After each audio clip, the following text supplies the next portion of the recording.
కోసం. Good morning Rajesh. మరికొద్ది సేపట్లో సిద్దిపేట నుంచి మాజీ మంత్రి హరీష్ రావు నేతృత్వంలో వరద బాధితుల కోసం ఖమ్మంకు పెద్ద ఎత్తున నిత్యావసర సరుకులు, బట్టలు, ఇతర సామాగ్రి అంతా కూడా పంపించడానికి సిద్ధంగా ఉన్నటువంటి పరిస్థితి ఉంది. మరికొద్ది సేపట్లోనే హరీష్ రావు గారు ఈ కార్యక్రమాన్ని ప్రారంభించి అక్కడ ఖమ్మంకు పంపిస్తారు. ఇక్కడి నుంచి కొంతమంది ప్రతినిధులు కూడా ఈ వాహనాల వెంట వెళ్లి అక్కడ పూర్తి స్థాయిలో వరద బాధితులకు ఇవన్నీ అందే వరకు అక్కడే ఉండే విధంగా ఆయన ఏర్పాట్లు చేశారు.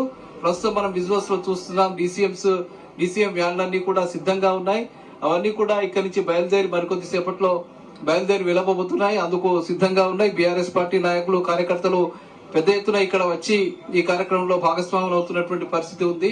ముఖ్యంగా హరీష్ రావు చేసిన సంకల్పానికి సిద్దిపేట పట్టణంలోని వ్యాపార వర్గాలు కావచ్చు, మిగతా వర్గాలు కావచ్చు, ఆధ్యాత్మిక సేవా సంఘాలు కావచ్చు, పెద్ద ఎత్తున ఆయనకు మద్దతుగా నిలిచినటువంటి పరిస్థితి ఉంది.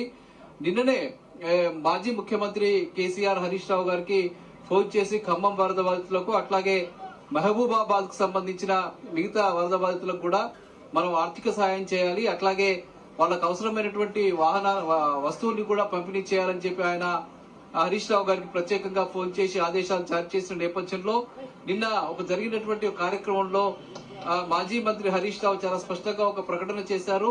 ముఖ్యంగా ఈ బీఆర్ఎస్ పార్టీకి సంబంధించిన మంత్రులు